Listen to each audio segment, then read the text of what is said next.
Shalom, shalom, shalom. This is Ma'at Yashar Alabah Naparium. This is Miles and the Israel and the Ephraim. And before we get started, I gotta give all praise and honors my power, Yahweh, by Hashem Yahushua, by Hashem Rukwakadash. Shalom to the Akim Akwath and the buying that's tuned into this video. That is peace to the brothers, sisters, and children that's tuned into this video. I don't know if this guy can hear me clearly. I checked before I upload it. I'm trying some new stuff out with this microphone to my computer. So hopefully the audio is coming through clearer and more pronounced. But I want to do a quick one here going into the stand on the word. Why it's important? Because if you see what's going on, a lot of prophecies unfolding. We have war over there. The talks World War III. If that's coming, that MOTB's coming. They already been doing chipping parties in Sweden and stuff, and most stuff that's starting in the Western Hemisphere. Okay. It's lucky. We'll come to the Eastern Hemisphere, and we already know it will because it's prophecy. We got tensions growing as the election comes closer, and through the spirit, I feel like something may pop off, depending on who wins this election. If you see what's going on with the port strikes, and they're saying every day that this strike goes on is a week that supplies will dwindle and go down. Supplies will go down, and then the stuff that we do have will be more expensive because it will be coming from the west coast, and they're saying that they're not going to transport refrigerated items already. So there's a lot of stuff going on right now, and if you're paying attention, you understand what's going on. Especially if you read these scriptures and you're studying in this book, because you completely understand what's going on, and you be at peace because the precept. This will be the stability of our times. So we just got to make sure that we are staying upon this word, keeping our faith, and continue to learn what's going on, so we're not caught sidetracked. We're going to start in the book of Revelation, chapter 1, verse 3, and it reads, "Blessed is he that readeth, and he that hear the words of this prophecy, and keep those which are written therein, for the time is at hand." You're blessed as the person that's reading, because they understand what's going on. They're not going to get caught sidetracked. They go sidetracked when stuff starts popping off. Having these hearing the words of prophecy, keeping near to your heart, and keep the things that are written therein near to your heart, because the time is at hand. We're very close. A lot of stuff is popping off, and it's only a couple more big prophecies that really need to happen before ultimately we get up out of here. So it's very dire that you stay on this book of word. The book of First Thessalonians, chapter 5, verse 1. "But other times of the seasons, brethren, ye have no need that I write unto you. For yourself know perfectly the day of hot and wine, so cometh as the thief in the night."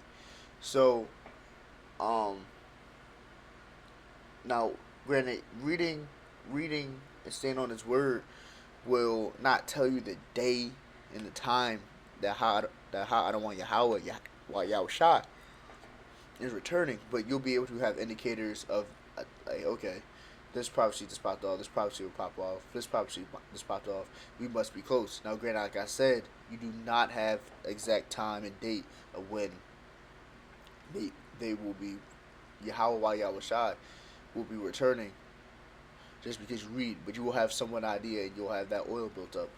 Leading into that next thing, this parable that I just want to end off with, reading and going into the 10 virgins.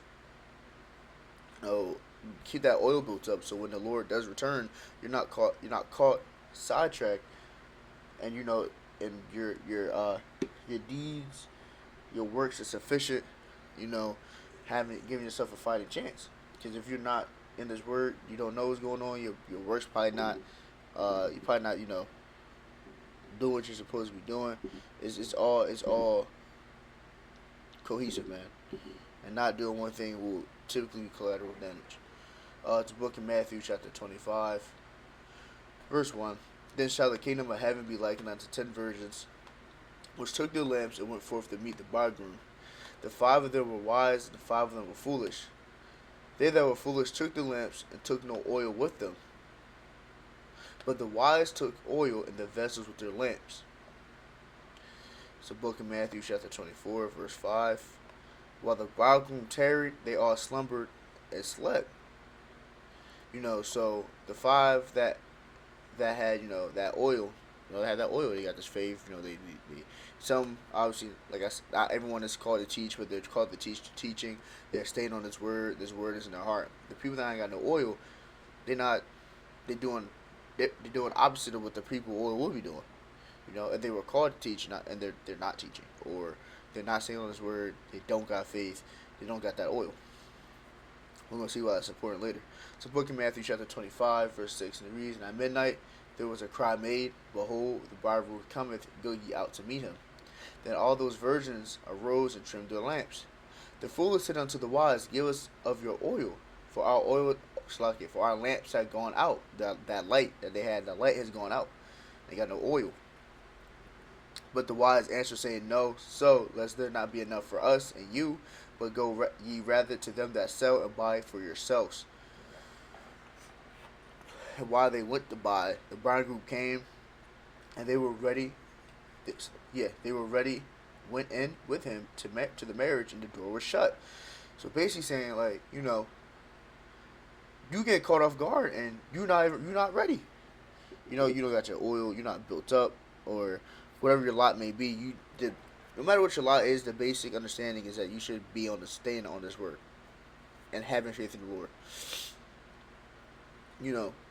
If you're tarrying and you're not in this book and you putting it off, oh, I'll get to it this day, that day, this is what's going to happen.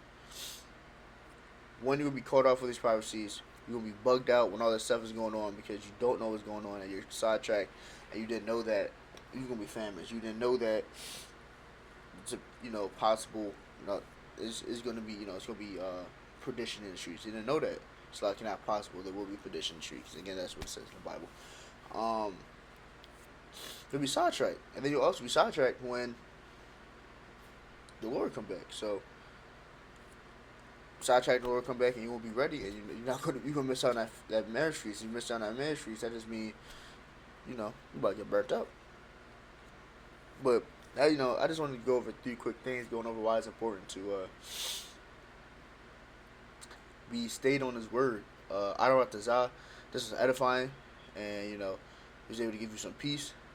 We gotta give out all praises and honors, my power, Yahweh, by Hashem Yahushua, by Hashem Rakakadash. Shalom to the Akim Agwath and the bind that tuned into this video. That is peace to the brothers, sisters, children that tuned into this video. Shalom.